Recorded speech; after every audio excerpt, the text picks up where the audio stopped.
当孩子沉迷于游戏与家长产生冲突，最好的解决方法是什么？大家可以在弹幕里面留言。话说这已经是老生常谈的问题了，所有人都知道要理性沟通、正确引导，但实施起来却并非易事。如果强行禁止的话，那后果可能会不堪设想。就好比这个来自美国的青少年，因为游戏竟然狠心爆头双亲，离开犯罪现场时，这名少年只做了一件事，那就是带走被没收的游戏卡带。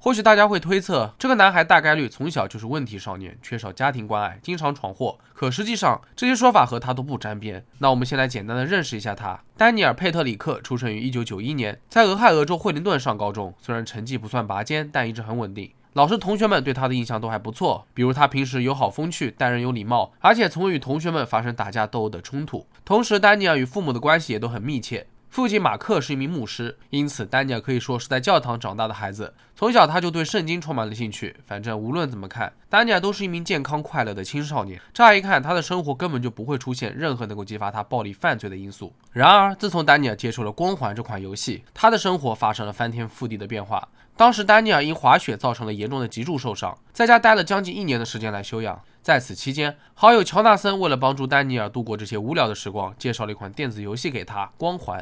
这是一款关于人类和外星人作战的第一人称射击游戏，其系列大多数都被 ESRB 评为 M 级，意为更适合17岁以上的成年玩家。而通常具有此评级的游戏内容都包括激烈的暴力、血腥、色情内容，还包括了粗俗的言语、吸毒和裸露画面。很快，马克就知道儿子开始沉迷游戏，每天都要玩上个7-8个小时，而且在他经过了解后得知，这还是一款偏向暴力的电子游戏，因此马克极其不赞成儿子接触。可是丹尼尔已经玩上瘾了，因为玩游戏的问题已经多次与父母发生争吵，每都不欢而散。为了尽情玩游戏，丹尼尔还经常跑去乔纳森家共度周末，两个人一起玩，那就是更加没有节制了，每天至少要花费18个小时，玩得废寝忘食。后来，丹尼尔向父母提出购买游戏的最新款《光环3》的副本，自然遭到了反对。马克警告他说，再这么玩下去，就要把他赶出家门。然而，对于父母的威胁，丹尼尔不仅充耳不闻，还在父母不知情的情况下偷偷购买了《光环3》副本。不料这一切还是被父亲发现了。马克勃然大怒，直接把游戏没收，放进了保险箱里面。而在这个保险箱当中，本就还存放着一把手枪。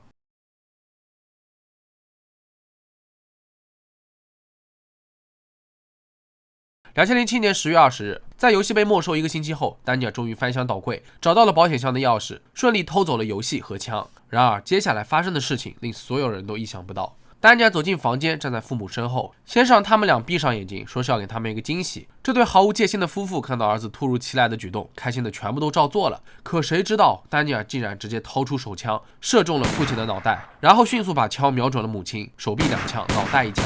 可怕的是，从头到尾，丹尼尔的手法都非常的稳。如果是第一次无理由犯罪，他开枪射杀亲生父母，手大概率会不自觉的颤抖。可丹尼尔不仅没有，而且还佯装没事的把枪塞到了奄奄一息的父亲手中，说了一句：“嘿，老爸，这可是你的枪，拿着它。”他想当然的把现场伪装成丈夫谋杀妻子，然后丈夫自杀的场面。看来这一切都是他蓄谋已久的。然而令丹尼尔没意料到的是，他的姐姐和姐夫这个时候突然来到了家里。原来他们说好要和父母一起来看棒球比赛的，但比原定计划提前了2个小时到达。丹尼尔慌了，他赶紧跑到门口，声称父母正在吵架，先不要进去。可姐姐分明听到了呻吟声，感觉很不对劲，于是她不顾丹尼尔的阻拦，强行闯入房屋。果然，她看到了血迹斑斑的一幕。姐姐立刻报了警。与此同时，眼看事情败露，丹尼尔赶紧开车逃离了现场。临走前，他还不忘带走失而复得的光环3。事后，丹尼尔给朋友史蒂夫打过电话，告诉他发生了什么。对方根本就不相信，还让他去家里玩。可在路上，丹尼尔就遭到了警方的追捕。突然之间，他驶出车道，大声尖叫着：“是我爸爸开枪打死了我妈妈的！”于是丹尼尔就在半路被逮捕。他还询问警察父亲是否还活着，嘴里念叨着：“主啊，请不要让我父亲死。”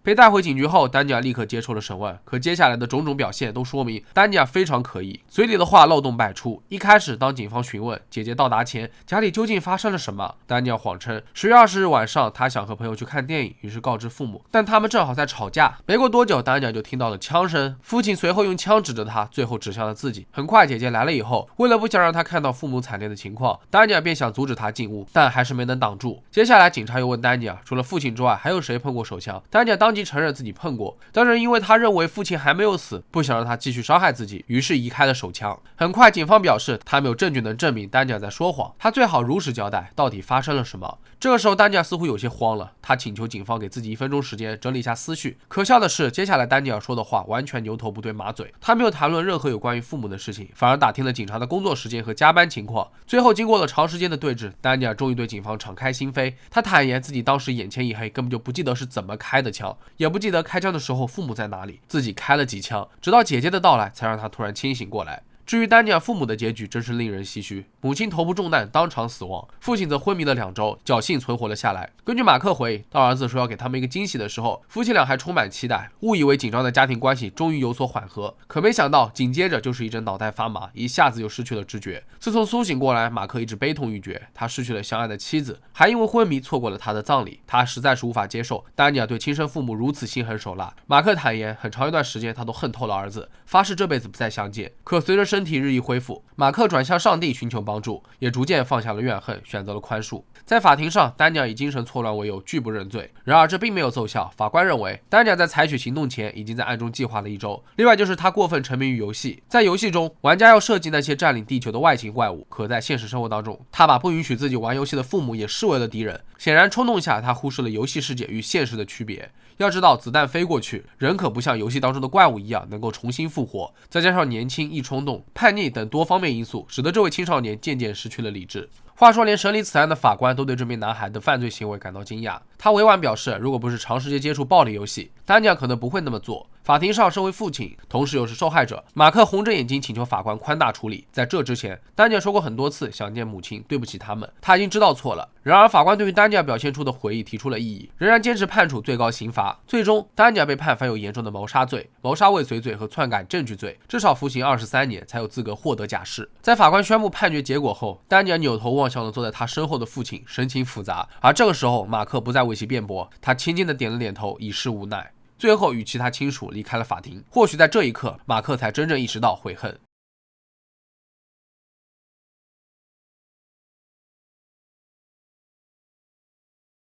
在案件发生后，互联网出现了许多讨论。有人说这都是暴力游戏的错。在枪击事件发生前，丹尼尔每天都要玩18个小时的电子游戏，废寝忘食。在这种萎靡的状态下，丹尼尔已经混淆了电子游戏和现实游戏的界限。再加上青春荷尔蒙分泌过多，他的双眼被蒙蔽。所以当父亲没收了游戏后，丹尼尔采取了最极端的处理方式。不过也有人指责马克，为何家里的枪支这么轻易的被孩子获取？我想说的是，他都已经放在了保险箱里了，还能怎么样呢？另外，很多游戏玩家都纷纷提出异议，游戏本无错，错的是如何对待它。这个世界上玩暴力游戏的人这么多，并不是人人都会做出如此不理智的行为的。再说了，一个心智健康正常的孩子，怎么可能会因为游戏的干扰突然发狂，用枪瞄准父母的脑袋？况且丹尼尔已经16岁了，他明确知晓自己的行为会给父母带来哪些伤害，但他还是照做了。最关键的是，大家不要忘了，丹尼尔最后还试图把枪放在父亲手中，嫁祸于他。所以再怎么说，也不算把他的错误行为全都归咎于电子游戏。